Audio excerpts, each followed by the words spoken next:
It's a Saturday, and it's another episode of the Steady Abroad podcast. Every Saturday, we come your way, and this Saturday, which happens to be the last Saturday of the month, March, we will be responding to your questions. So you have an opportunity to join us in the studio if you have any questions about your admission, scholarship, visa processes. We'll be happy to respond to them. I have my co-host here, Nes Kelly. Kindly introduce yourself, Kelly. Hi, everybody. My name is Helen Kekeli, and that's where the name Neskeli is from. I'm an international student. I do admissions and recruitment, so I'm happy to answer any questions that you have about the admissions process. And I hope we have a good time today. Great. So there are two ways to get in touch. You can type your questions in the comment section, and then you can also request and join us live in the studio so that we can be responding to your questions as well. If you want to study in the UK, Ben is here to respond to your questions. If you want to study in the US, Neska Kelly is here to respond to your questions as well. And then later on, our brother Delali will be joining us from Canada and then also be responding to your questions when it comes to your Canadian application process. So we have a whole team here, and then we have a couple of hours to spend with you. So relax, and then let's hear from you. Let us know in the comment section where you're watching us from. What is the time at your end? Delali, what's the time in Canada at the moment? It's 12:38 p.m. in Winnipeg, Manitoba. Awesome. If you could push up a little bit so that you take up the entire screen, that would be Okay. great. Okay. Kelly, Okay. what's the time in your state in the US? It's 1:39 right now. Okay, awesome. And Ben, what's the time at your end? Yeah, 5:39 p.m. Okay, almost the same time as Ghana. All right, so Ben is in the UK, Delali is in Canada, Neska Kelly is in the US. We are here to respond to all your study abroad questions. Drop them in the comment section. Is it about admission? Is it about scholarship? Is it about visa? We'll be happy to respond to them. Also, you can follow the link I'll be sharing on the various social media platforms, and you can join us live. We are streaming live on YouTube as the Fred Effect. We are streaming live on Facebook, the Fred Effect.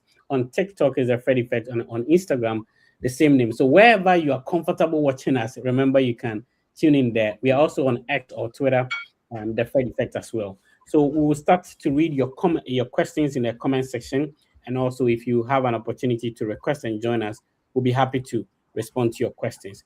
A bit of the introduction from Ben, and then Delali, then we can get going. Ben, kindly introduce yourself for people seeing you for the first time on the podcast. Oh, okay. My name is Ben, and at the moment I'm in the UK. I just completed my master's in public policy not long ago. We see that UK is still a place that a lot of international students are not aware of some of the existing policies and existing scholarships and the way to study. So we are here to help people navigate through the UK system as well. Awesome. Delali, please go on. Hi, Fred. Thank you for the opportunity. My name is Sylvester Delali, currently a graduate student in Canada, specifically at the University of Manitoba, and I am taking a master's in disability studies with expected completion by the end of this year. Even though there have been a lot of changes or turmoil in the immigration pathways for Canada, Canada is still approving visas for people, even though the denial rates are high. So if you're interested in studying in Canada, then just stay with us right from the beginning of this podcast to the end, so that whatever questions or concerns you have, you bring it up and the team will help you respond to them. Thank you very much. This is how the program is going to go. Every week we come your way with the University of the Week. With the University of the Week, we talk about a specific university in, for example, Canada that you can target or apply to. We also go for the University of the Week in the UK and the University of the Week in the US. Now, this is to show you some of the universities that your Google search will not even be able to provide, because we have insider insight. We provide this information so that it makes it easier if you are searching for these universities to be able to find them and apply for them as well. All right, so Delali, if you're ready, let's start with the University of the Week in Canada. Okay, so Fred, for today's University of the Week, we are looking at Memorial University, which is located in St. John's, that is the city, and the province is Newfoundland and Labrador. Newfoundland and Labrador, Memorial University, located in the city of St. John's. So Memorial University ranks 7th in the comprehensive category of Maclean's 2025 university rankings. And the good news is that they have diverse list of programs of over 185 graduate programs. Over 185 graduate programs. We have course-based programs. We have research-based programs. One good thing too is that you don't need a transcript evaluation. You can actually apply for admission with your unofficial transcript or official transcript from your university locally or back home in wherever you're watching us from. Now, one interesting thing about this particular university is when you look at their tuition fee, when we are looking at top 2 or top 3 universities in Canada that have lowest tuition fee for graduate students, we will go for Memorial University, because for a whole academic year, your fees can be around a little bit above 4,000 Canadian dollars for the whole, not a term, for the whole academic year. Your graduate fees can be above a little bit of 4,000 Canadian dollars. Also, they have funding opportunities for various programs. I have a couple of friends who are taking Masters of History, and they are fully funded. But then, before you get into that program, you need to secure the acceptance of a supervisor. Then they also have education programs, which they have funding for, but not full funding, engineering programs, ocean technology programs, health programs. So if anyone is interested in applying to this university, that's Memorial University, you can check them out. And actually, the province is an immigration-friendly province. It's a province that has good provincial nomination programs.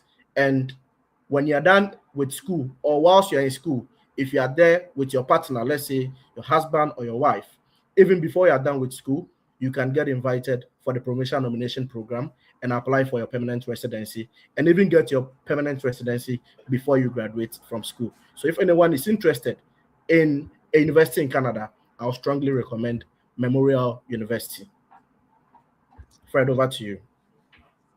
All right. So the University of the Week for Canada edition, we looked at Memorial University, which is located in Canada. So if you are planning on studying in Canada, this is one of the universities that should be part of your list, and then you can research more on that. All right, so if you're working on your application process to study in the US, initially, there were no available visa interview appointment date, and this was causing a lot of problems. But recently, the embassy has been releasing a lot of dates on the calendar. So do not panic if you are yet to get your I-20 or you're still working on your process. There are a lot of dates available. The most important thing is to prepare, and this has been the case for a lot of time, but now people are able to select interview dates and go for the interview. Now you can pay your visa application fee either via a MasterCard or Visa card, or you have to go to GT Bank. I'm talking about people who are currently applying from Ghana.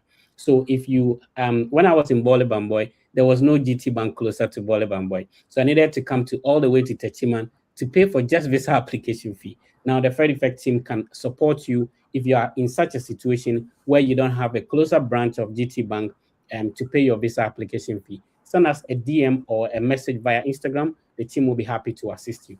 Once you pay your visa application fee as somebody who wants to come and study in the US, the next fee to pay is the service fee.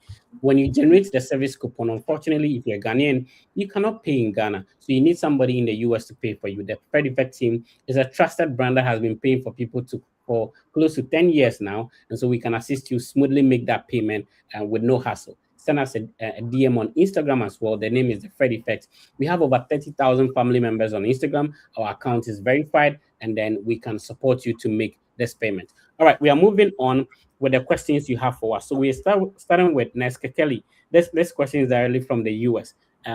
Let's take this one. This individual is saying that, please, I have gained admission at the University of Cincinnati. Cincinnati in Ohio is very close to Kentucky because I schooled in Kentucky. I've been to this university a couple of times. MSIT, that means Master of Science in Information Technology. But it came with no funding, and I have been emailing my coordinator for months, now, but they keep telling me there is no funding.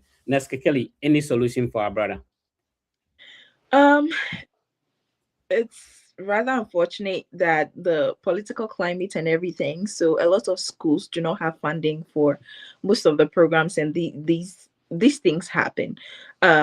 So honestly, there are different options that you could use. You could use loans, but even though that's not something I will do personally, because it's, I mean, it's loans, right? But sometimes people come with loans for the first year, and then by the second year they get funding and they're able to manage it like that. Personally, I would not go to grad school in another country with loans. That's what I want to put out there. But that's an option for you to look at. We have Empower and all those other different loans that you could look at. But if your parents are rich too, I mean, so if you have a family member who is willing to like sponsor you, you could get their bank statements and use that to get your I-20 to go through the visa application process. Now that's another thing, because once you don't have funding, you have to go the extra mile to explain to the visa officer why you think that you want to spend that amount of money on grad school and how that will benefit you in the future. So there are a lot of moving parts to this, but if the school keeps saying they don't have funding, then the options to look at is loans, or I don't know about like scholarships, if the school has any scholarships that are not like full funding, but scholarships that you can use to supplement, or you get a bank statement and use that to get your I-20. Awesome. But if worse comes to worse, deferring is not a bad idea. You can defer and then come back later when there's funding. So just make sure that you keep reminding them that you are available, you've deferred, but you're still interested. And once there's funding, they can contact you.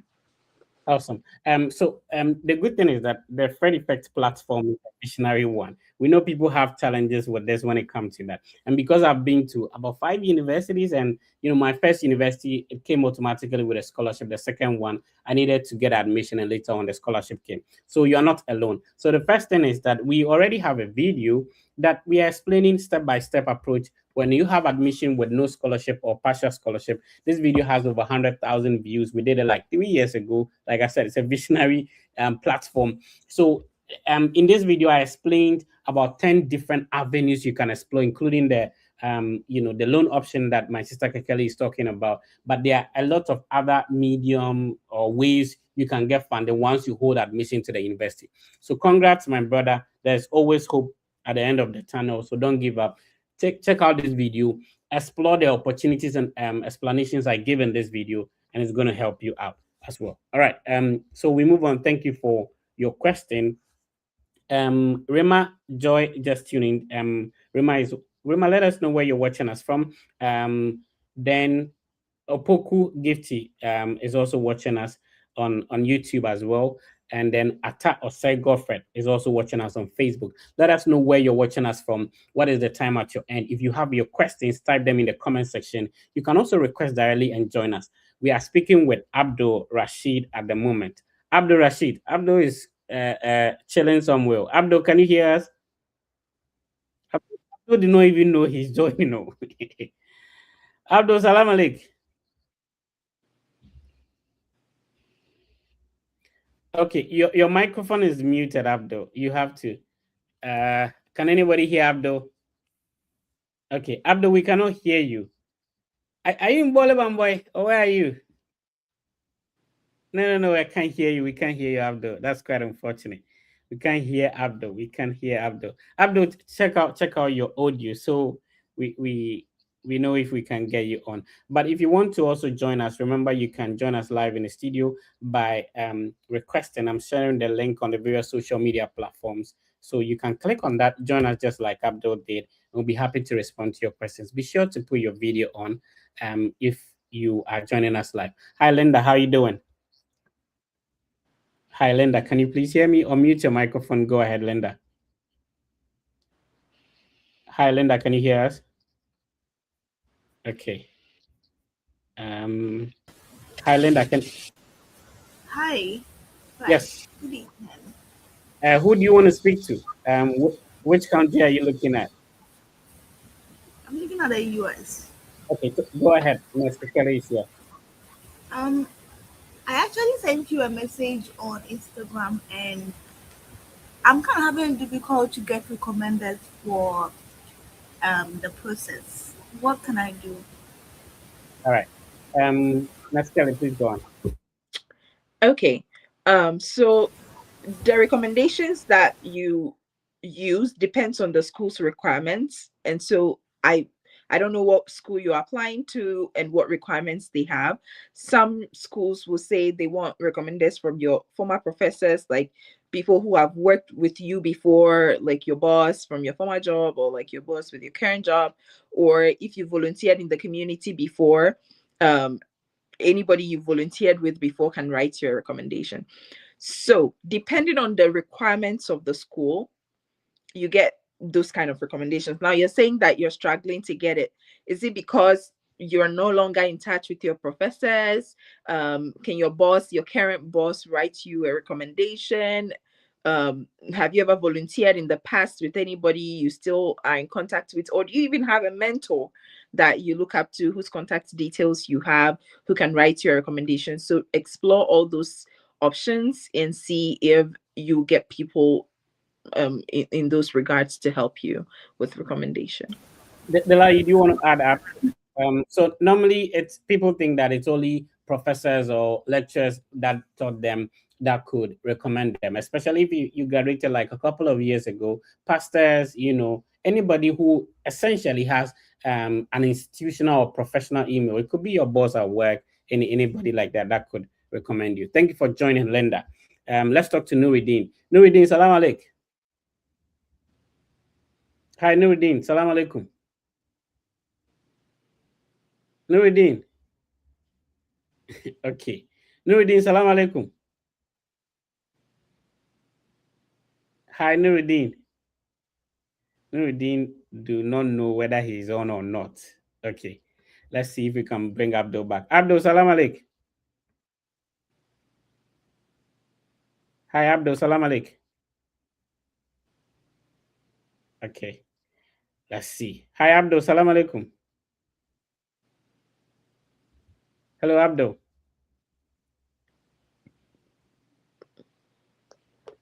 Abdul, salam alaikum. Hello, Abdul, salam alaikum. Okay, Abdul is also having a challenge. Okay, let's see. Hi, Raymond, how are you doing, sir? Hello, sir. Fred. I'm doing good. There are people selling plastic there at the background. I think you need to get a quiet place. You can hear us, but the noise at the background is too much. Let's see. Raymond, can you hear me? Hello, sir. Fred. I can hear you. Please, can you hear me? We can hear you very well. The unfortunate thing is that because it's social media, the noise at the background is too much. Unfortunately, that wouldn't work for us. Some people are listening to us with a headset, and that'll be challenging. So let's see if you can get a quiet location. All right.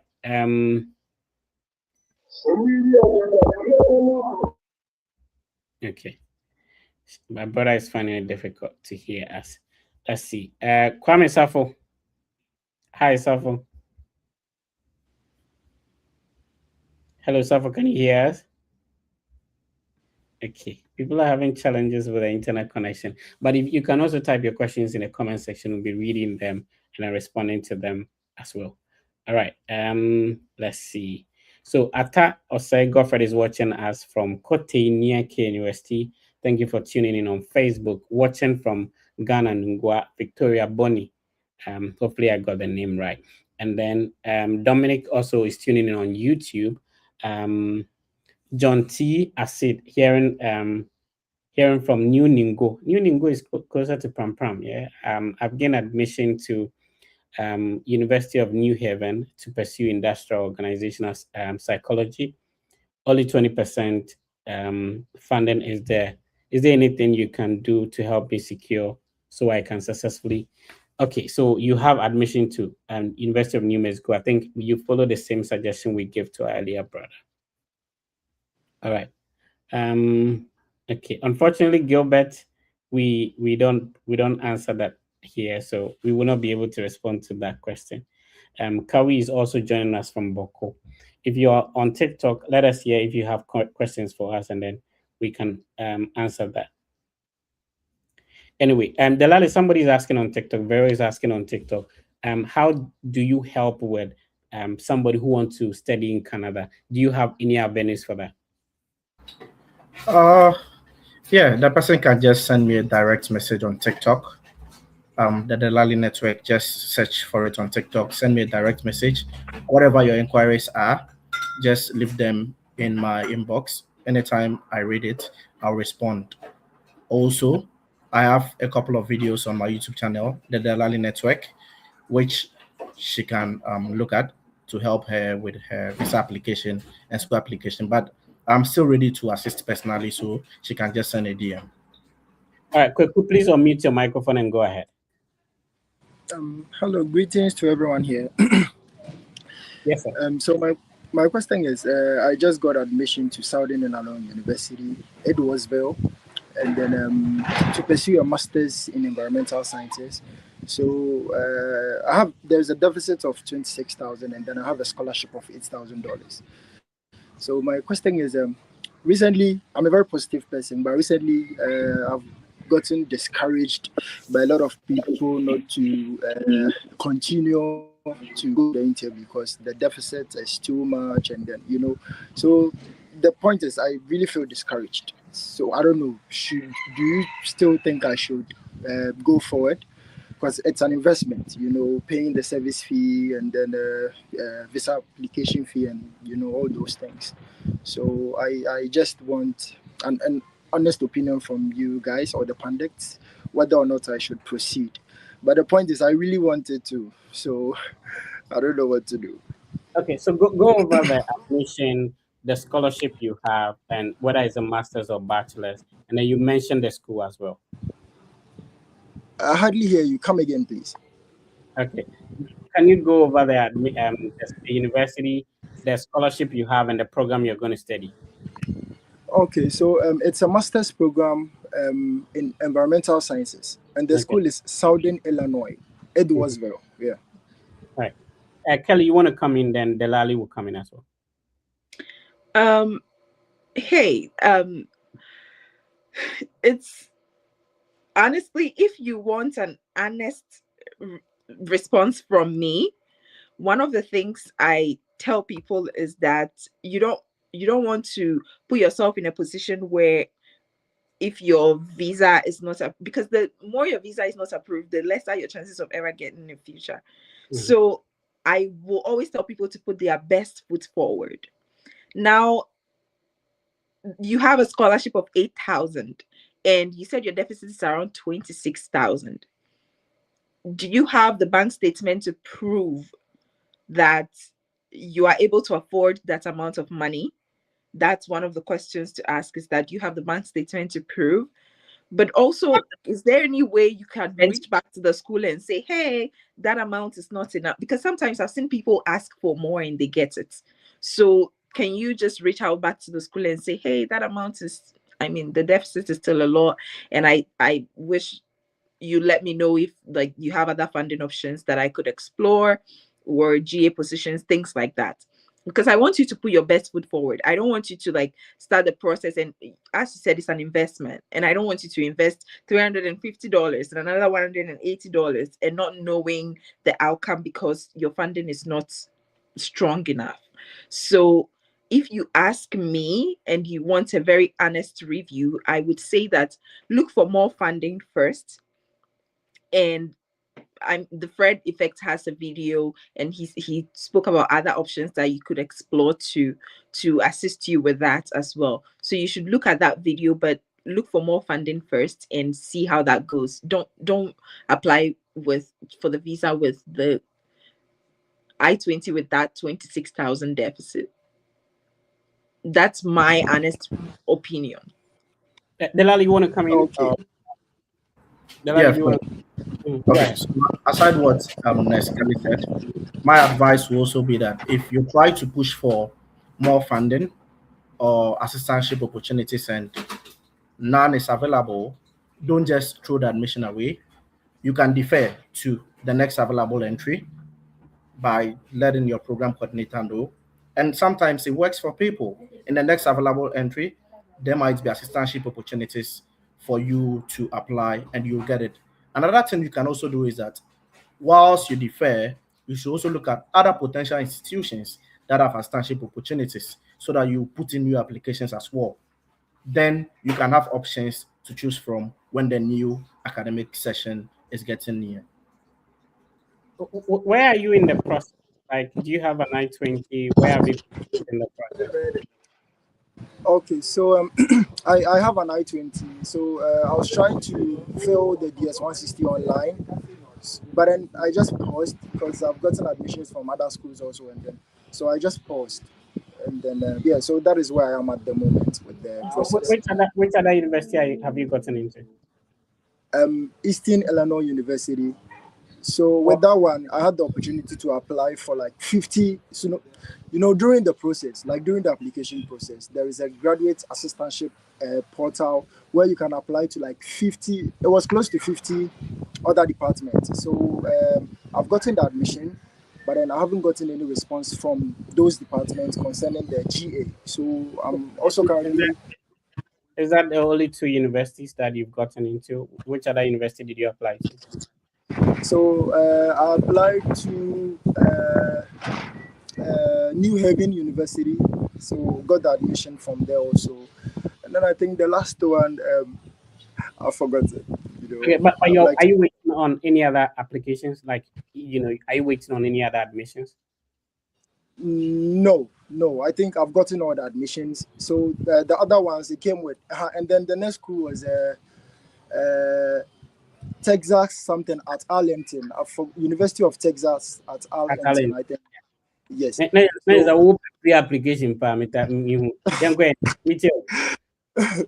Yeah. So that is the address street. And then one thing too is I reached out to the professor as well. Have you heard from that again? Have you heard from Arlington as well? Yes. So I've been admitted with no scholarship.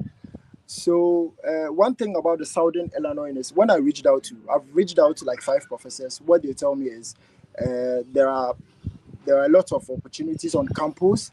So once I get to campus, I can explore. So here's the thing. There are a lot of other Ghanaians friends. So I have a whole WhatsApp group for people that have had opportunity to assist to the same university. The scholarship you got is one of the automatic scholarships that they give to everyone when you get admission. The question is, are there people who were able to get a visa approved with the same offer, the same scholarship you have? Yes. And what the good thing I know about that school is that, when you get there, there's an opportunity for you to get the assistantship. Sometimes the professors are not just sure that, as an international student, you'll be able to get the visa and then get in there. So here's the thing. You have the I-20. Now, everybody who has an I-20 has an equal chance of getting the visa approved. You see, the whole thing is a step-by-step approach. So the first one you've done is to be able to get your I-20. When you're emailing professors, don't be asking about funding. Tell them your ability to be able to go through the process and get here. Now, the funding will come later on. So there are people who had the same funding as you had, the same school, the same program, and they are here. So if you had other options which are better, go in for that. But for you to get to this stage where you have an I-20, now listen, everybody who has an I-20 has a full funding. Your funding could come from a loan, it could come from a bank statement, it could come from the school. The fact that the school is not paying everything does not mean that you don't have funding. You have to change your mentality about applying for the visa in the first place. So you having an I-20 means that you were able to show sufficient funds to the school plus the scholarship you had that you'll be able to support your education. And that is the same explanation you are going to the embassy with.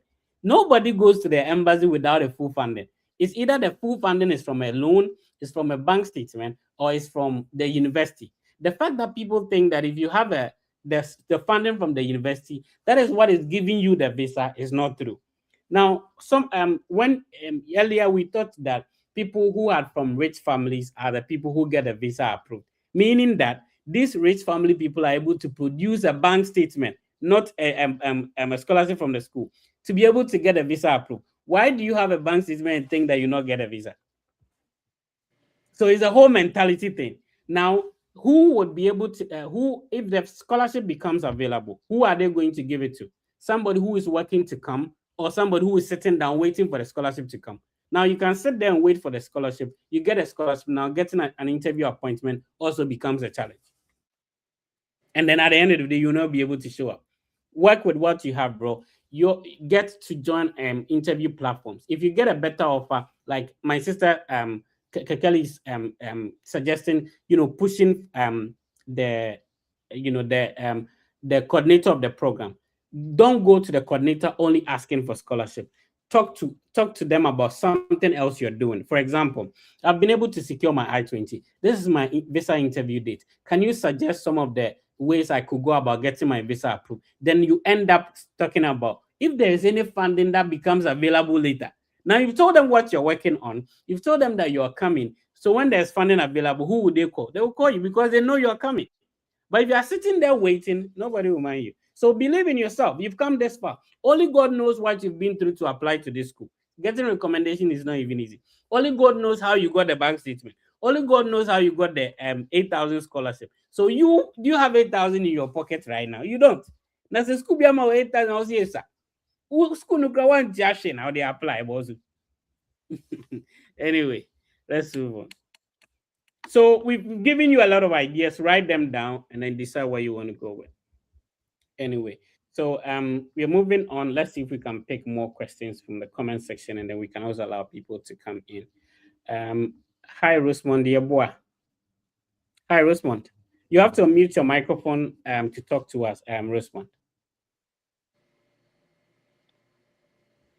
Hi, Rosemond. Okay, Rosemond is not able to connect. So let's leave. Hi, Rosemond. Can you hear us? Yes, I can. Go ahead. Go ahead with your question. I don't have a question. Yeah, hello. Go ahead with your question, Rosemond. Rosemond, any baby I joining there. Yes, I know. Go ahead. We can hear you. Okay, looks like Rosemond have issues over there. Rosemond, can you hear us? Please go ahead with your question.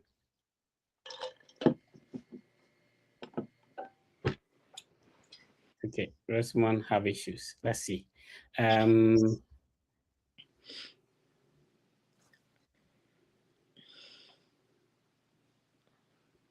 Hi, Ben, can you hear us?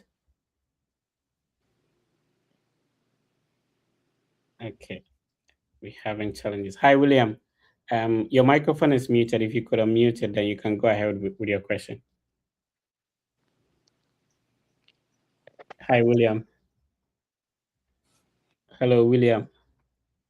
Okay. I don't know what is happening, but let's pick questions from the comment section and we can be responding to them.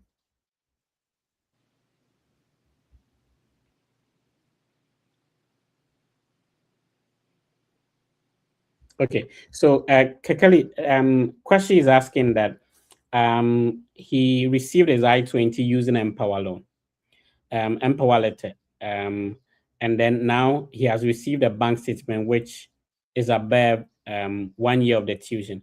Is it possible to ask the school to change it for him, and would it affect him during the visa interview?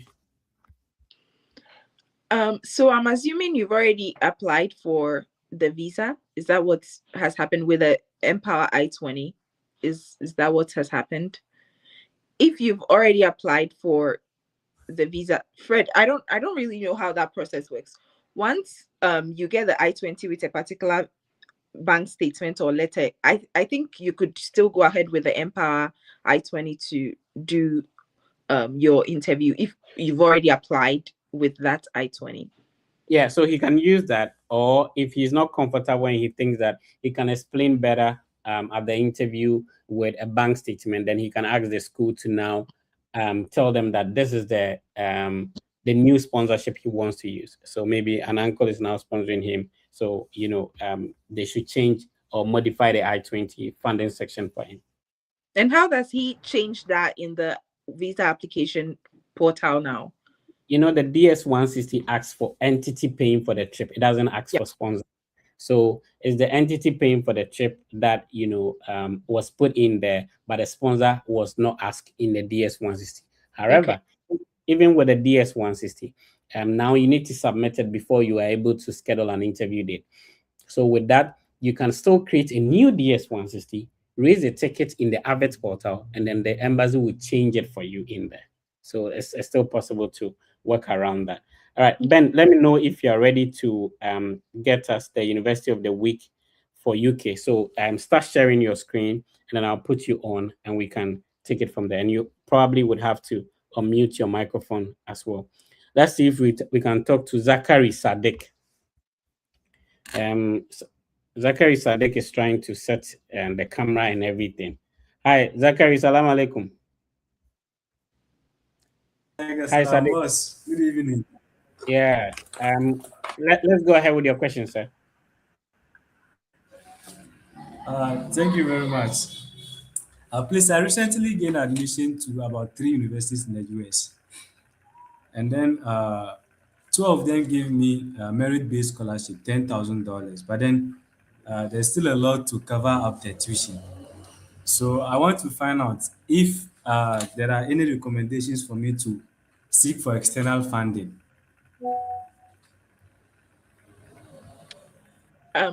I think that Fred and I had answered that question in the past, and Fred has a video on his YouTube that you could use with different options to explore. So I think you should look at those videos and see what options are available to you and what you can explore. And one of them is loans. So, or getting an I-20 from a family member, or Empower. Yeah, so look at Fred's video and see which options you can explore. All right.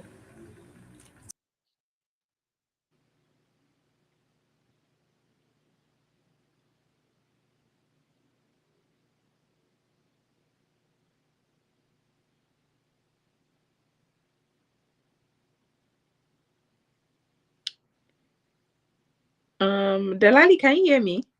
Okay. I can hear you, but I think Fred is muted. Fred is muted. I muted myself accidentally.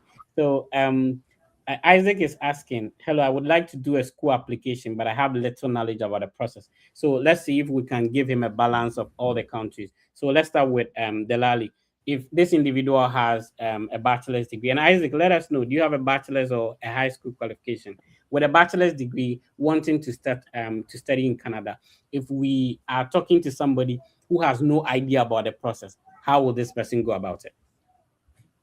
Okay, so basically the person has to first of all settle on the province that he or she wants to go and study in, because we have about 13 provinces and territories here, and you can apply to all schools in all of these provinces. And some of the factors that you should consider when selecting the province is how is the living expenses there, the school, how much is the tuition fee, is there funding opportunity? Also, as an international student in Canada, you're allowed to work off campus 24 hours every week. When I go to a particular province or in this city, will I get a job to do to support myself, pay maybe my rent and some other expenses? So that is the first thing the person has to consider.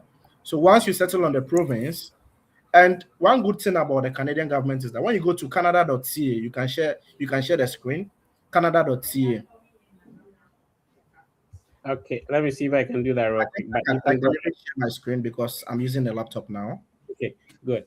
So the Canada.ca website is what you have to look out for if you want to study in Canada. Let's see. So, yes, I think we can. Can you see it now? I'm trying to see if I can add. I can see your screen, but I'm finding it hard to add it to the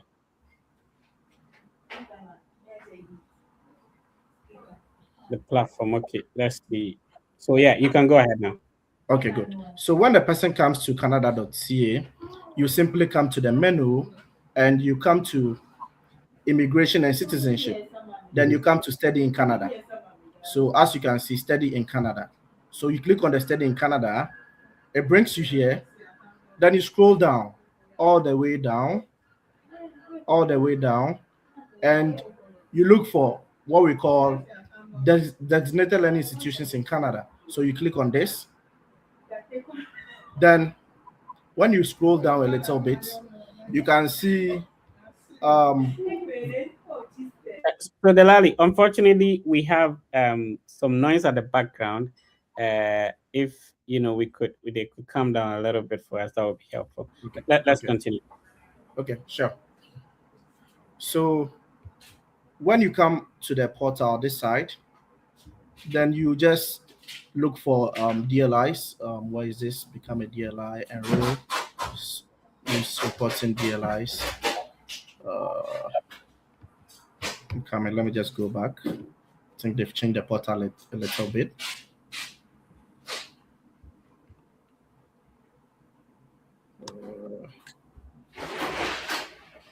Okay. So the unfortunate thing is that the noise, we can hear the noise more than you, Delali. So let's see if we can fix that then. So Ben can come in. Ben, we cannot see you on the video. Ben can come in, and then let's see if Delali could fix the sound at the background. All right. But let's hear you if you can hear me.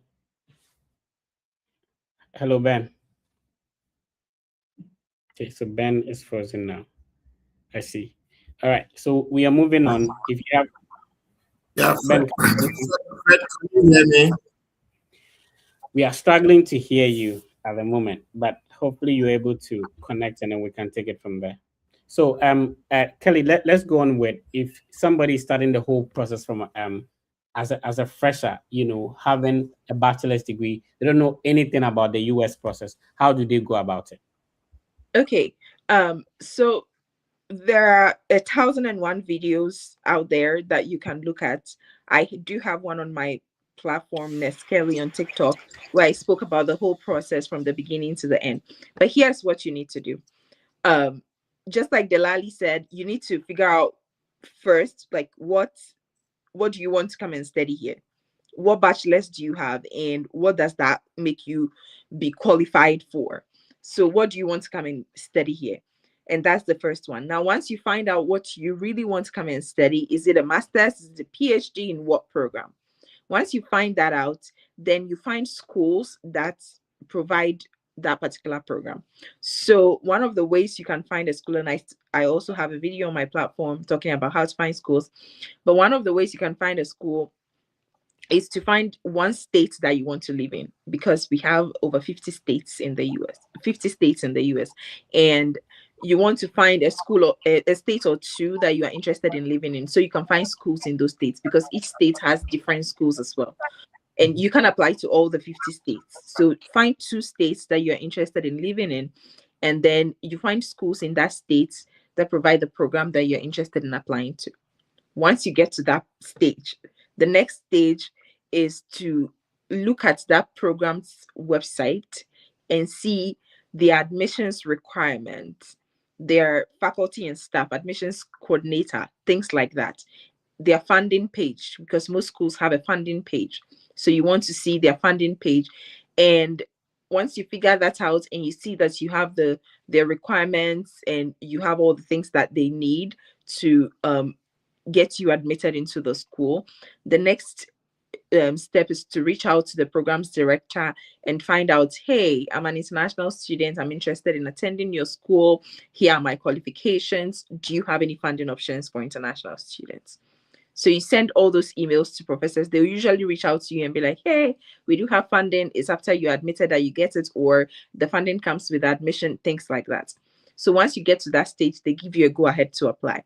Now, some master's programs and PhD programs require that you have an advisor, like a PI, before you even put in an application. So when you look at the requirements, and another thing you can do is to attend information sessions, because some schools have open houses that they host a few days of the application season. So you want to look out for those things and you join them. That's where you get all the information about the admissions requirements, their important deadlines, their funding information, things like that. So it's a whole long process, but as I said earlier, I do have a video explaining more extensively on my platform on TikTok. So you may want to look at that for more information. But that's how the process goes. Find the school, look at the program you're looking to apply to, find the program director, reach out to them about funding. If they give you the go ahead, put in an application, and once you are admitted, then you go ahead with the visa process. And what's the name of the TikTok account? It's Neskeli. Great. So go to TikTok. If you're watching us on TikTok right now, go and follow Neskeli on TikTok. She explains the entire process on step by step. Just take your time and follow the videos. If you are just tuning in, this is the Study Abroad podcast with a Fred Effect. We are trying to work with the little challenges we are still having with network issues and stuff like that. But yeah, we keep on going. So if you this is the first time we are streaming live on YouTube, is the Fred Effect. On Facebook is the Fred Effect. We came your way with University of the Week from Canada. Delali presented that, and now today we are responding to all your questions you have about the process. How are you able to join? You can just type your questions in the comment section. If you're watching us on YouTube, Facebook, we'll see them and then we'll read and respond to them. You can also request live and join us in the studio and then talk to us. What questions do you have? We'll be happy to respond to them as well. So now let's see if we can. Ben, let me know if your screen is set and you can start sharing, but I cannot see it now. So we go to James. Hi, James. How are you doing, sir? I'm doing well. I'm okay. Unfortunately, James is doing well, but the network is not doing well. Okay, so let's talk to Steven. Hi, Steven. How are you doing? Hi, Fred. Good evening, my time. I'm fine. I hope you're fine also. Yeah, I'm okay. Go ahead with your question, sir. All right. Thank you. So I currently have secured a spot for my visa interview. Mm-hmm. I actually want to know the best action to take. Okay. So 1, I've secured an Empower loan, and 2, I got a certain funding, a certain percentage of funding from the school. So the 2 things that I used to get I-20 were the funding from the school and then my personal bank statement, then the Empower loan. Okay. Now, the tricky thing is that. Okay. The tricky thing is that your network is also being tricky. That's unfortunate. All right. Let's see if we can get another person on. Your network is being tricky, my brother. So let's see if we can get a stable connection and then we can take it from there. All right, let's see. We are responding to all your questions. Remember, if you need help, we with your study abroad process, you can send your resource, if it's a WASI resource, if it's the transcript from a bachelor's degree. If you have a diploma, there's also an opportunity for you. Send it to us via Instagram. The Fred Effect will be happy to respond to your questions over there as well. Ben is also having a challenge trying to join us. Delali, can you hear us now? Do you have a stable background? Yeah. Good. So whenever you're ready, you can proceed with that. Yeah, so if you can go ahead and share the screen. Yes, I'm sharing it now. Okay, sure. So the person just has to go to Google and type DLI Canada. So let me just do that again so that they can see DLI in Canada. So when you type it, this is what comes. So as you can see, designated learning institution list. So you click on that.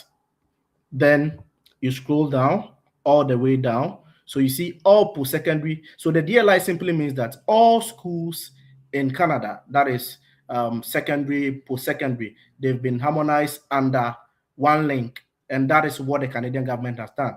So when you need a school, you just have to go to DLI in Canada. And these are the provinces. So we have Alberta, British Columbia, Manitoba, New Brunswick, Newfoundland, and Labrador, Northwest Territories, Nova Scotia, Nunavut, Ontario, and the rest. And Nunavut is only the province that doesn't have a DLI. As you can see, you see that there are 0 entries when I selected Nunavut. But let me come to a place like British Columbia. So as we can all see, this is a table. So all the list of schools in the province of British Columbia can be found here. The DLI name, the DLI number, the city, the campus, and whether the institution is a public institution or a private institution. So all the way you can scroll down to next and you can see all the institutions we have in each of the provinces. Now, one important thing that our listeners should take note of is that they should always look out for schools that offer PGWP eligible programs, which simply means postgraduate work permit eligible programs. If not, after school, if your program is not postgraduate work permit eligible, you would have to pack bag and baggage and go back home because you can apply for a postgraduate work permit. So if you want institutions that offer a PGWP eligible programs, you just click here and you still select the provinces. For example, let me select a place like New Brunswick.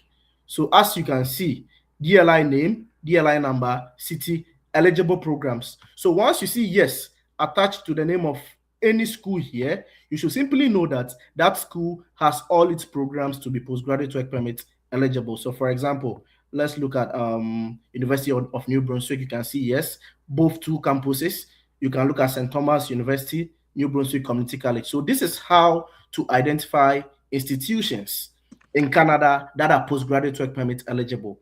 Please, I am reiterating this. They shouldn't apply to schools that are not postgraduate work permit eligible. Because one good thing about Canada is that when you're done with school, when you study a 1-year master's, you get a 3-year postgraduate work permit. But when you study a 1-year diploma or any other program which is not a master's, but it's 1 year, you get a 1-year postgraduate work permit. But when you study a 2-year diploma, you get what? A 3-year postgraduate work permit after school.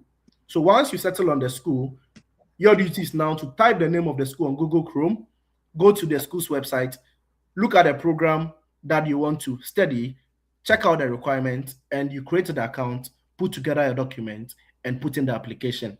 For research-based programs in Canada, that's graduate level, most of the schools will require you to secure a yes or an acceptance from a supervisor through sending of code emails before you go ahead and proceed. But there are some few schools that wouldn't require you to get a supervisor for thesis or research-based programs before you apply. So once you apply, you pay the application fee, and hardly do Canadian institutions give application fee waivers. They hardly give application fee waivers. So you have to prepare money and apply. Once you're admitted, when it comes with funding, you are going to know. When you have to apply for funding separately too, the department will let you know. Then once you have your admission letter, now you don't need a provincial attestation letter where you're coming for a master's program or a PhD program. You can simply go ahead, create your visa application account, and write your statement of purpose or letter of explanation, draft your proof of funds, get your bank statement, source of funds, all those things. You put them together, upload, and submit. With Canada, there is nothing like an in-person interview. Your visa process is virtually done online. So that is the little information I can share. Yes, Dominic is asking, how does the Canada visa process go? And you will come in with that. But before that, Neskeli, you had a background in nursing.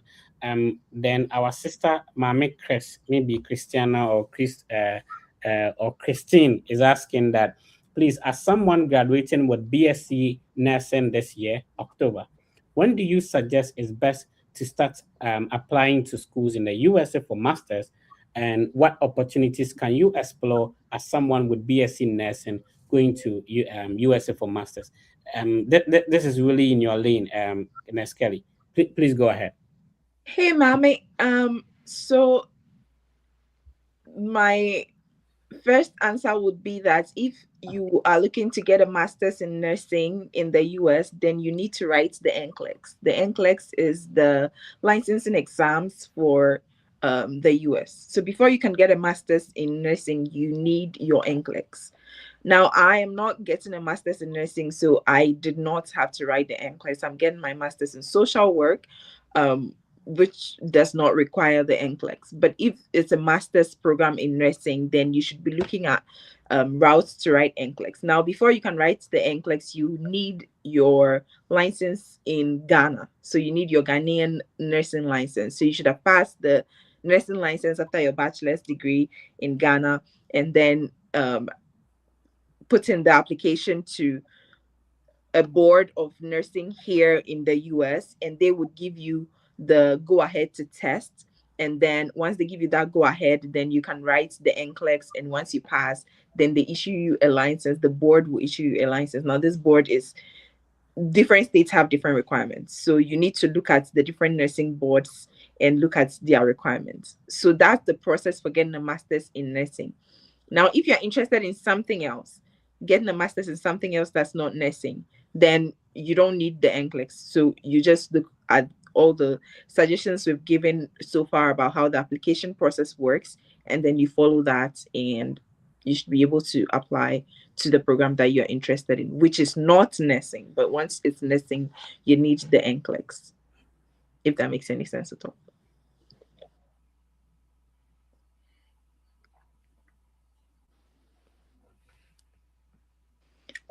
Is Fred? Yes.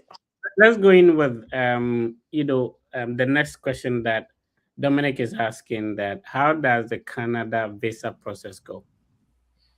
Okay, so with the Canada visa process, you simply need to get an admission from one of the colleges or universities we have in Canada. Once you have your admission letter, if it's for the graduate level, you don't need a provincial attestation letter. But if it's for undergraduate, you need the provincial attestation letter. If it's for a graduate diploma, a postgraduate diploma, a graduate certificate, you also need an attestation letter. But for a master's and PhD, no attestation letter is required. So you simply go to canada.ca, the website I showed you. You just look for GCKey, you create an account. Once you create an account, you set up your portal. It can be done in like 10 or 15 minutes. Very simple process. They'll ask you some questions, you respond, and you set up your account. They'll ask you to upload your admission letter. They'll ask you to upload your family information form.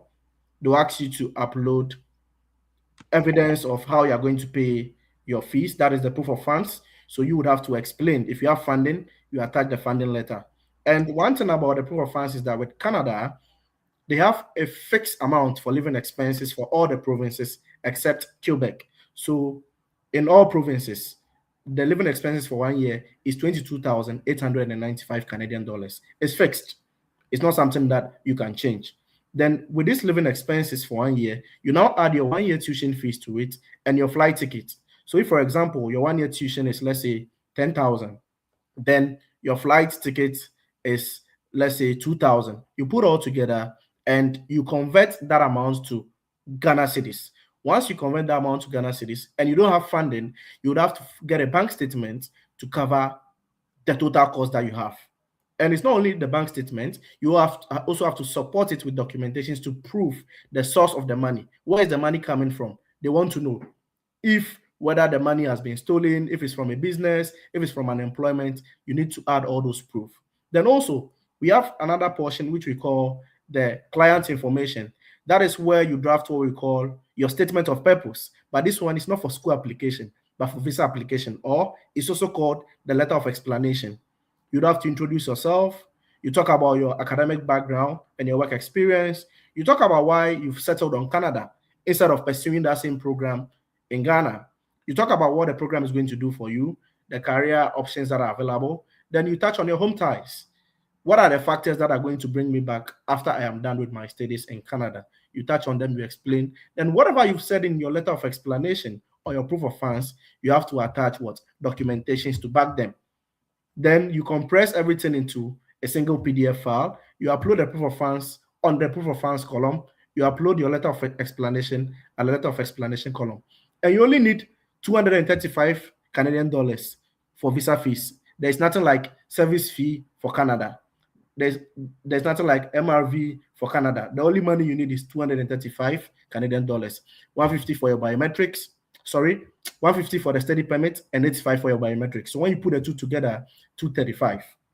So basically, that is all. And if you want to submit a visa application as well, we call something medicals. With Canada, you have to do medicals. And there are only 2 institutions that are recognized in Ghana to do Canadian visa application medicals. That is IOM, International Organization of Migration or something like that, and Akai House. They are all in Accra. So when you get an agent who says, oh, go to Koforidua Government Hospital and go and do your medicals for your Canada visa, you should know that you are being defrauded.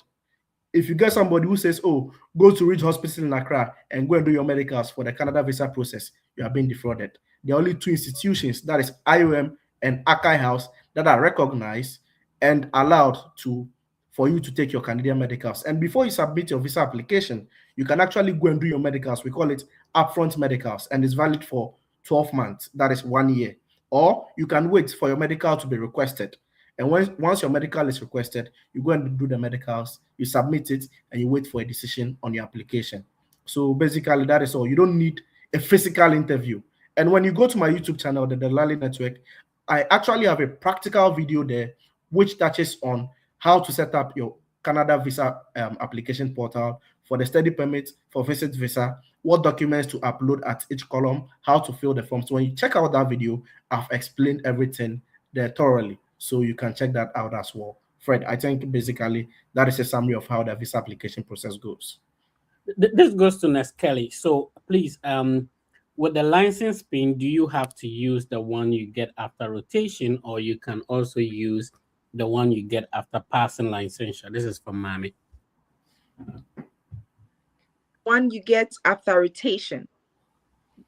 You need to repeat that. You were muted initially. Sorry, can you hear me now? Yeah, we can hear you now. Yes, Mommy, is the one you get after rotation. Okay. As someone graduating with a BA in education this September, when do you suggest is the best time to start applying to schools for master's degree? Additionally, what opportunities can you explore as someone with a BA in education pursuing master's? Kelly, do you want to start? Then Delali will come in. Yeah. So if you are finishing in September, honestly, you can start looking right now. And I've been telling people that the application process itself is just like 30 to 45 minutes. It's putting together the documents. So while you are in school right now, one of the biggest documents that people have issues with is recommendations. Once you're still in school, make sure that your professors know you. Make sure that you're that student that they can remember. In class, answer questions. If they need someone to help them out with volunteering, things like that, so that you can build a good, not just resume, but also reputation when it's time to get recommendations. And this is also the time to start building your resume. So start now. That the application itself is not as tedious. The process of getting the requirements is what is tedious. So start building your resume, start building networks that can give you a recommendation right now. But you can also start looking at schools. Some schools you can apply once you're finishing in September. The application portals open by September, so that's a good time. For the fall of 2027, at least for my school, the application portal will open in September, and early decision deadlines are around November. But you can also apply by January 15th if you're looking to get scholarships and things like that. So from this time onwards, start building your resume, start building networks that can give you recommendations. And then the application portal opens in September. You can put in your application, start writing your statement of purpose, start looking at master's degrees that you want to pursue. You have a BA in education, you're eligible for a wide range of master's degrees. So what are you actually interested in? Is it special education? Is it higher education? Is it just a bunch of different things? You can do social work. There's endless for an education degree. So look at what you're really interested in doing and make a choice of what masters you want to concentrate on. But apart from that, build your resume right now and build networks that can give you recommendations once you're ready to put in an application. Delali, is that an opportunity for somebody like that in Canada? Yeah, there are a lot of opportunities for people who have an education background in Canada. You can come here and take your master's in education. You can take a master's in disability studies. You can take a master's in early childhood. You can take a master's in special education. And one good thing about Canada is that with education background and you having a license back home as a teacher, you can easily integrate into the Canadian system and get your teacher's license in any of these provinces and work as a teacher after school, which pays very well. Even whilst in school, you can still work as what we call a substitute teacher, because there are a lot of teacher shortages in several provinces in Canada here, and they are looking out for these internationally trained teachers who have a background in education. So if you want to consider any country as well, I'll also advise that you include Canada. And also when you look at my school, for example, University of Manitoba, the Masters in Education, they have funding. So you can check it out and apply. And also there's one program, Masters in Indigenous Education. Masters in Indigenous Education is hugely funded in Canada. So you can check that program out and the schools and apply to some of the schools that have this masters in indigenous education. But you won't regret it when you come here as a teacher already in Ghana, because you can easily integrate into the system here. And the pay is actually good as well. But let's hear your thoughts on this. If somebody has a bachelor's of education from Ghana, you have to unmute your microphone. Your microphone is muted. So if somebody has a bachelor's degree in education from Ghana, what are the options in the UK for such an individual? Yeah, the person is likely to have a lot of opportunities when it comes to the course that you're supposed to study. I think the UK admission system is also the same like the US education system, that if provided you have the interest and you are able to prove to them that this is what you want to read and you are capable, there's a system that can allow you to read whatever you want to read. So in the education, if the person wants to toe the line of education and maybe he or she is willing to become a teacher, then I would recommend that he tries reading around the PGCE, which is the post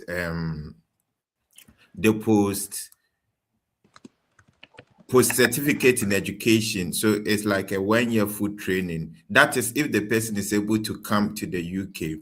It's a type of a professional course that if you're able to do, it gives you the license for you to be able to teach in the UK schools. So if the person is aiming to become a teacher, then you can come to the UK, target the PGCE course, and he's going to be successful, because by the time you finish, you get your license to teach and you have the freedom to move from schools to schools. And what will happen is that you would also be able to get a visa to stay in the country, so you wouldn't go through a lot of stress. So as for the UK, sometimes your prior education background doesn't really matter. It's able to show your interest, convince in the statement of purpose that you are capable of reading this program, your chances are very, very high. So I think that's what I can say about that. Okay, so we there's another question here. Delali, if you could come in with this. My question is that I have a graduate assistantship covering my tuition. Okay, I think there was an earlier question. Hopefully I'll get that, then I'll be able to respond to. Atta or say, you started your question earlier. I wanted to see if I can get that, and I'll respond to your question. Okay, let's see. Helen is asking, as someone who has graduated with BSc Information Technology with foundation in data analytics, what are some of the institutions I can apply to in Canada and then the US, and then let's see if we can get a UK to, and where do I start from? So you, Delali, you've explained how the person should start, but do you know any institutions that somebody with BSc Information Technology, can apply to in Canada? Yeah, the person can check out University of Prince Edward Island. The person can also check out Memorial University.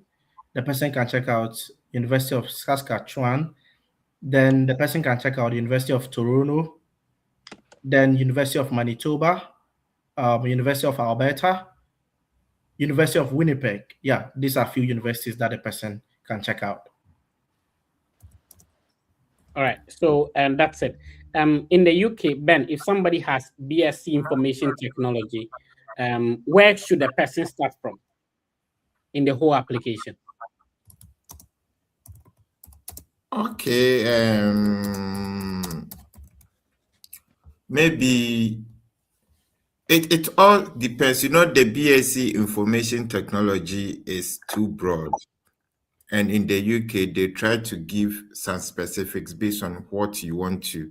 So I know that in the UK, most of the guys who are coming with IT background are shifting into cybersecurity for their masters. So I don't really know an aspect of information technology that the person really wants to take. I know some guys too who are into data analysis, computer programming, and that kind of stuff. So if the person has a specification, then I think that coming to the UK will be one of the good place the person can think of, because with the ICT background, sometimes when you complete, you see, when you are making decision with the UK, you have to look at your employability when you complete, because usually the master program is 1 year. So if you're able to think around that, then you know that after 1 year, you are into employment. And that is the reason why we still have people applying to the UK universities, even though people think that it's very expensive country, because it's 1 year. So you can target a cybersecurity program or computer programming or data analyst with your BSc information background. Within 1 year, you are done with your master's. Then after the 1 year, you can apply for the postgraduate route visa, which in 2027 is going to be 18 months. It used to be 24 months. Then through that, if you're able to understand the system and build a strong ties with some of the IT organizations, possibility of you getting certificate of sponsorship from them is very high. Then what it means is that you will never have issues with visa. So you can, schools like Nottingham Trent University, I know they have a lot of good computer related or ICT related programs. And then Leeds University too, they also have good ICT programs. Then I think Manchester and Liverpool. So these are the 4 schools that if the person is able to target, he can get a very good computer related or information related program to read in the UK. And is that with such a background, the possibility of getting employed after your graduation is very, very high compared to someone who came to study anything related to the social sciences. Okay, so let's see if Modi can hear us. Modi, can you hear us now? Hi, Steven. Hi. Yes, please. I can hear you. Go ahead with your question. We can hear you. Thank you. Okay. So my question was, one, how to navigate, especially looking at my funding. Stephen, we're still having challenges hearing you. If you could fix that. So Neskeli, Ella is asking, is it Ella? Sorry. Okay. Ella is asking that if you have, let's see, if you want to apply to public health, do you need the NCLEX? And also, what does it entail if you have a nursing background, you want to apply to Masters in Social Work? So for public health, you don't need NCLEX, but you need to apply through SOFAS. So that's something I would want you to do a little research on, so you can understand what SOFAS is, how that application portal works. Social work is a different aspect of like humanitarian job, just like nursing, but social work is more to the social aspects of the person's health instead of like their physical aspects. But there are different things that you can do with a social work degree. Anywhere you can. In Ghana, I understand that social work is not a big deal, but here in the US, social work is a big deal. Anywhere you can find any institution, schools, hospitals, you can find social workers there. So that's basically what social work is. But I don't know if you're looking to find the process of applying to a social work degree with a nursing background. Just like every other program, master's program that you apply to, the process is the same with social work as well. You don't need NCLEX, but I mean, with your bachelor's degree, so your bachelor's in nursing degree, you can apply and get into a master's of social work program. Different schools have different requirements. So look at what school you're looking to apply to, and then look at their requirements and see what they're looking for. But once you have a bachelor's, anybody pretty much can enter into a social work master's program. I hope that answers your question. Awesome. Thank you so much, Ms. Kelly. So somebody's asking, about, planning to do masters in Canada, and there are issues. So we'll come to that question. But before that, somebody wanted Ben to explain the UK application process. So Ben, take us through, if you have a high school qualification, if you hold a WASSCE results versus holding a bachelor's degree, the person do not know how to start the entire process. How does this individual begin? Let's start first with a high school qualification, and you have to unmute your microphone because it's muted. With a high school qualification, where do you start from if you want to study in the UK? Okay, so with a high school qualification, I think you have to apply through UCAS. So the UCAS is, I think, Universities and Colleges Admission Services. So that's the full meaning, Universities and Colleges Admission Services. So you apply through UCAS. And with the UCAS, I think you can apply up to 5 universities with your WASSCE certificate or with your WASSCE result. So you can apply at up to 5 universities. So how the process works. When you submit your document, the UCAS now works as an agency that will then now look at your qualification and then see the 5 schools that you selected, the ones that you can get admission. You can even get admission from all the 5 universities, and then you can now decide which of them that you want to go, maybe based on the school fees or the scholarship that you are likely to get. So basically that is also with the WASSCE application to do your bachelor's or to go to the college or to go to the college in the UK, you can use the UCAS, which is the intermediary. But you will pay. I don't know the current charge at the moment, but you pay before they start the process for you. So what it means is that if you want to come and do your bachelor's, you have to be sure that you meet the requirement before you contact UCAS, because if your results or you don't meet the requirement and you think UCAS can do magic for you, I'm sorry, maybe it might not work that way for you. So if you check the requirement of the schools and you think you are good to go, then you now contact UCAS. Then they will now work with the universities, make sure that you get your admissions sorted.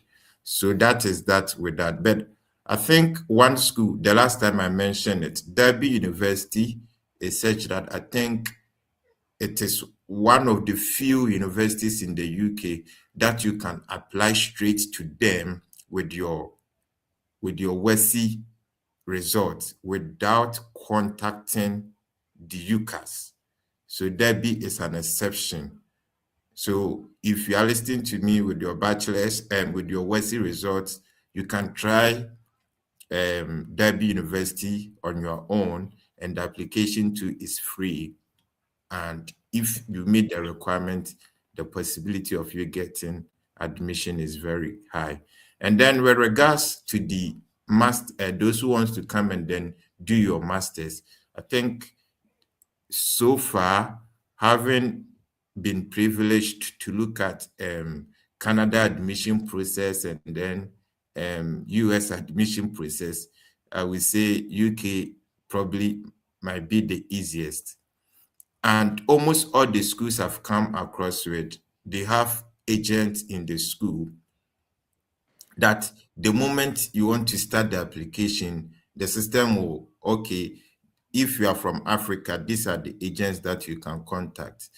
And most of them, about 90% of the agents provide their service for free, because most of them are being hired by the university, and the universities pay them. So no need for you to pay any extra money for them. So you contact them, and then they will guide you through the basic things that you need, and your application will be successful. But basically in the UK, I think these documents are what you need to really have in mind, especially if you want to apply for your master's. your CV, your results, WESI results, as well as your bachelor's results. The reason why they look at your WESI result is that sometimes they want to confirm your English proficiency. So the rule is that if you are using the WESI, you must get a minimum of C6 in your WESI result. That shows that you have English proficiency. And in doing so, they will also want you to add results checker. So what it means is that when you send your WESI result, you attach result checker so that they will also confirm to see that whatever you send to them reflects the reality. So here, there is nothing you can do to trick. So you have to prepare for that. You get your checker, you send them your WESI result, you get your CV, and then some of them, you have to submit a separate a statement of purpose, but some of the application portal too, they'll ask you maybe about 4 questions or 3 questions, and if you're able to answer, it is assumed that you have submitted your statement of purpose. And then you have to at least get 1 letter of recommendation. Unlike US, that they send the link to the recommenders for them to do for you. With the masters, especially with the postgraduate thought, what happens is that you have to upload the letter of recommendation. But sometimes most of the universities even accept it after you have been given admission. And within 2 weeks or maximum 4 weeks, you should hear from them. So if by 4 weeks or 5 weeks you've not heard the admission decision, then it means that maybe probably you are not successful. So within, even some schools can even give you decision within 4 days of application. Okay. So the only thing is, yes, you have to check the deadline to make sure that you are within the deadline and everything is going to be fine. All right, thank you, Ben. This is for Delali. I'm planning of doing my master's in Canada, McMaster University. I have heard a lot about negative comments, housing, scarce jobs, etc. So I want to ask Dela if it's worth it's coming to study in Canada. This is Zacchaeus. Is this Zacchaeus in the Bible, or this is low budget Zacchaeus? Anyway, go ahead, Delali. Okay, so Zacchaeus, this is a very good question that you've asked. I wouldn't say no, some of these things are not happening. You are very right. Some of these things are happening. But the truth is, the location or the province which you decide to study in can either make or unmake you when you come to this country. For example, when you check the provinces in Canada, the school you're mentioning, McMaster, is located in one of the provinces that is very crowded. That is Ontario, if I am right, Ontario. So if I were you, I wouldn't go for a school in that province unless the school is funding me fully. But if I'm going to pay out of pocket, there is no way I'm going to choose an institution in that province. Why? Because as you rightly said, because of a lot of the influx of international students and foreign temporary foreign workers, housing cost is very high there. Living expenses is high.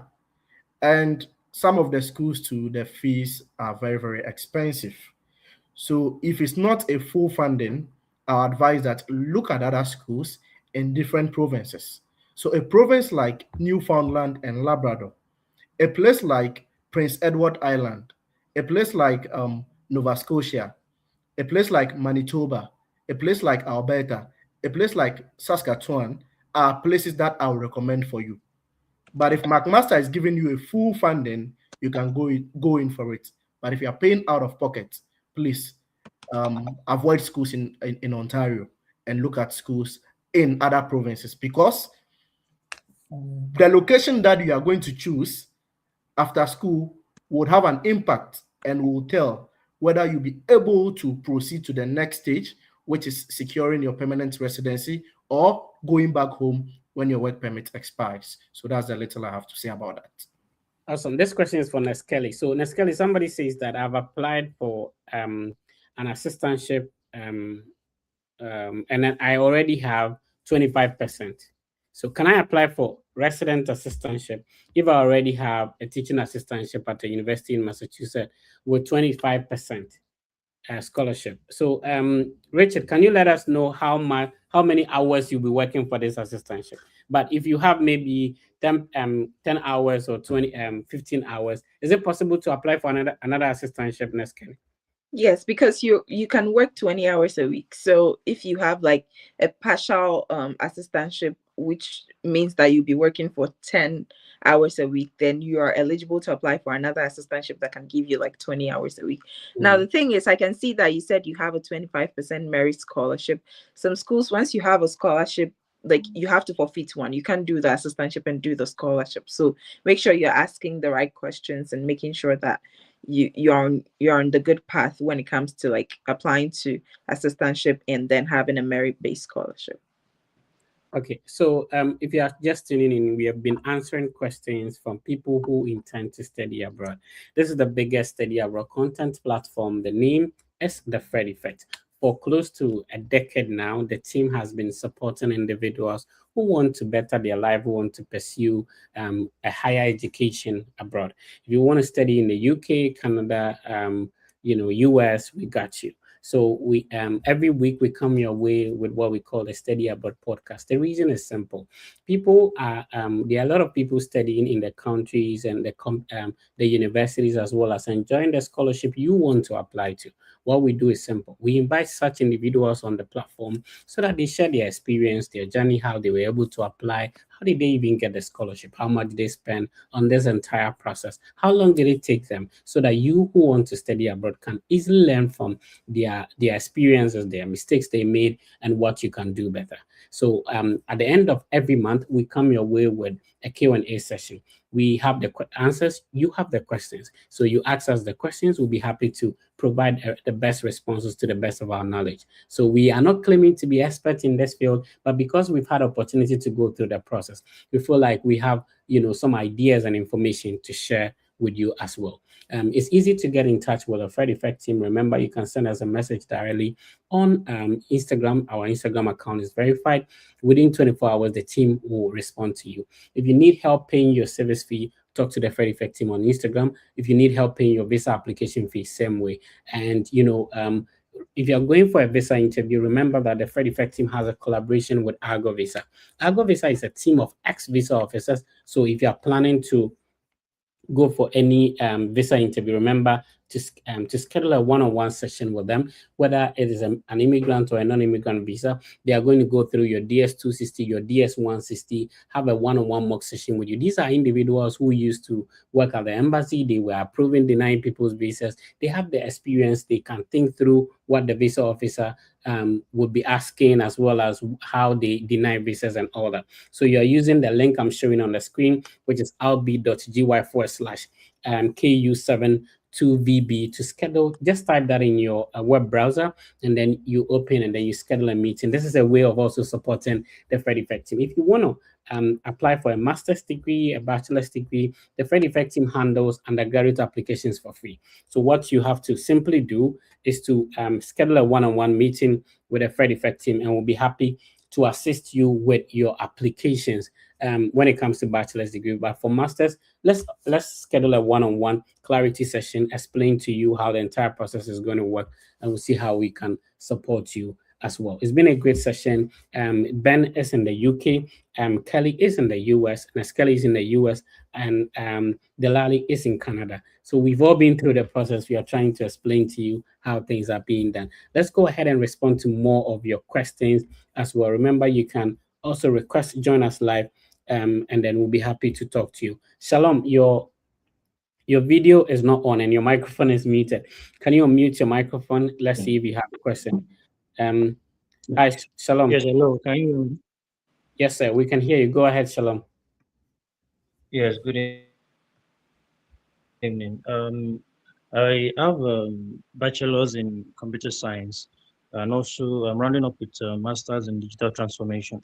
So I'm looking to applying for PhD in computer science, focusing on machine learning. So I want to ask, like, what are my options basically, and what should I be looking out for? And which country are you targeting, my brother? Canada. Okay, Delali, please go ahead. Okay, so first of all, you have to try and look out for the school that you have. Have you identified a particular school? Shalom. Yes, University of Saskatchewan. Okay, that's a very good province, and I know they have a PhD in these computer programs. But then PhD is highly researched, and you need to secure the acceptance of a supervisor or professor before you put in your application. So you should have a very strong resume drafted, which your research interest aligns with what the professor is doing or that of the department. Your focus should be on what they are also doing. Send them good cold emails, attach your resume and your transcripts for your master's and your undergraduate. Let them know you are interested in working with them. This is your background, this is your work experience, this is what you are bringing on board, and you want to apply into the program. If they give you a green light, yes, you go ahead, check the deadlines, put in your application, very strong one, and wait for a positive response. Okay, all right. Thank you. Thank you for joining us. So we'll be wrapping up very soon. It's been a great session, almost 2 hours of doing this. So we'll be wrapping up very soon. So let's take final words from everyone and we will wrap up. Let's start with Ben. Ben, any final words for people who tune in today? We've been having a lot of technical issues, but I'm glad we've been able to get it through. What is your final words for anyone who tuned in today?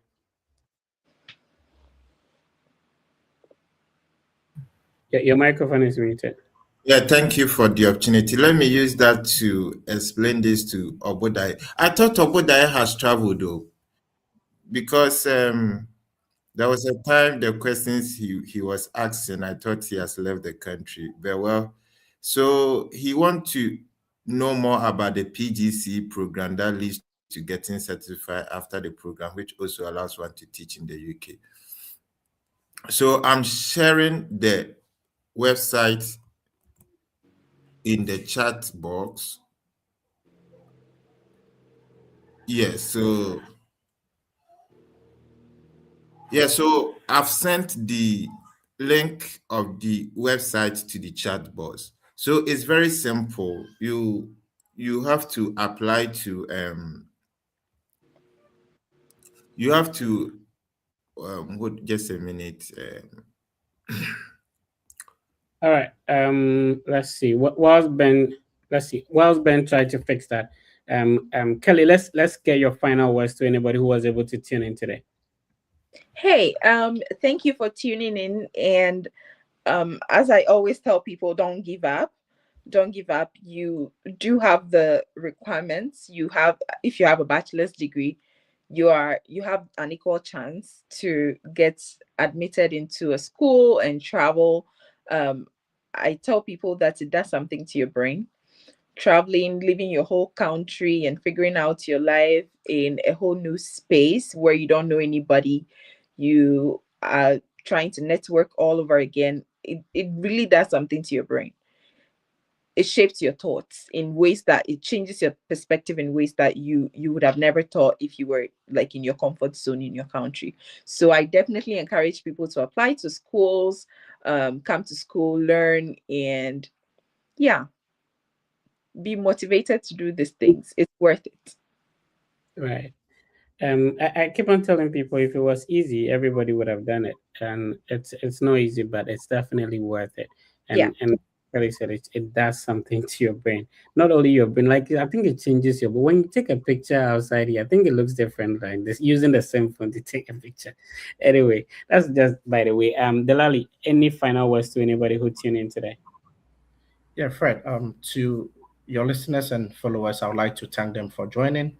And I would advise that they shouldn't only look at the school routes. There are other ways to move to Canada as a permanent resident. You don't have to come and struggle and pay fees if you don't have funding. For example, if you are in the field of healthcare, and social services.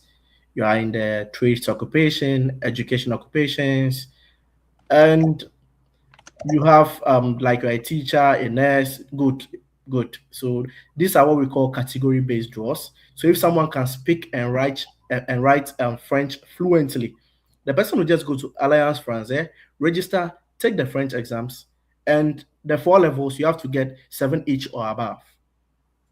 Then the person should also have some work experience, which they need because they are looking to attract skilled workers. If you are working as a nurse, a doctor, if you are a teacher, a disability education instructor, if you work in the transport occupations. So all these categories you have seen listed here, people actually can apply from outside Canada. You don't need Canadian work experience for most of this category, in exception of the only few that are saying that Canadian work experience, Canadian work experience.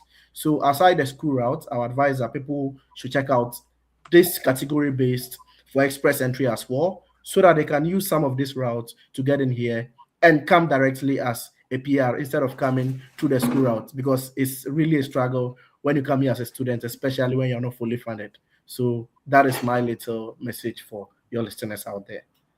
Delali is in Canada. Delali, talk to us about your social media platforms. Kelly, you talk up to us about that. What social media platform can people follow you on? If somebody wants to send you a message, how do they go about it? Hi, Delali, go ahead. Okay, so I'm currently having a YouTube channel that is the Delali Network, where I share content on Canada and US. I am also on TikTok, on Facebook, and on X as well. So if you want to reach out to me, any of these 4 platforms that I've mentioned, just send a direct message. I'll respond, and whatever assistance you need, I'll try my best to provide that assistance. Kelly, what are your social media platforms? How do people connect with you? The only social media I post content about grad school on is TikTok. It's called Neskeli. Neskeli, I think you add 8 to it, but if you type Neskeli, you should have that. I do have an Instagram called Helen Kekeli, but I only post my pictures. So if you're interested in looking at my face, you can follow me there too. Great. Rema says, Kelly, I like your vibe. All right, so that's to Rema for tuning in. So Ben, let's continue with your final words to anyone who. Yeah. So yes, thank you once again. So I was trying to say that with a PGCE program, what you can do is that you have to apply through the UK Department of Education. So this one is different from the usual applications we apply to the university. So this one, you have to contact UK Department of Education. So if you are listening to me and you are interested in the PGCE program, that is the first step. And I've shared the website in the chat box so you can look at it and then apply. But if you are not done with your bachelor's, please don't think of that, because it's for those who are done with their bachelor's. That's the first initial qualification that you must have before you can apply for the PGCE program. And then they look at 3 core subjects: English, Math, Science. English, Math, Science. So once again, if you're in the senior high school and maybe you want to become teacher in the UK, never play with your science, maths, and English. You can play with the English because if you fail, you can write either IELTS, and if you're able to get 6.5, it can substitute your WESI English course. But you can't get a replacement for integrated science, and you can't get replacement for mathematics. So try and then take your math, English, science very serious. And if you have that one solid and you are done with your bachelor's, you can apply through the UK Department of Education. And one thing that you need to take note is that it's not free. I think the minimum fees for international students is around 9,500 for a year. And of course, it's a 1-year program, so no need to worry. So whether you are in the UK or whether you are outside the UK and you are interested in teaching, you can consider the PGCE program through the UK Department of Education, and you can become a teacher as you wish. So thank you very much for tuning in with us. God willing, next week you shall come with your way with another fantastic episode.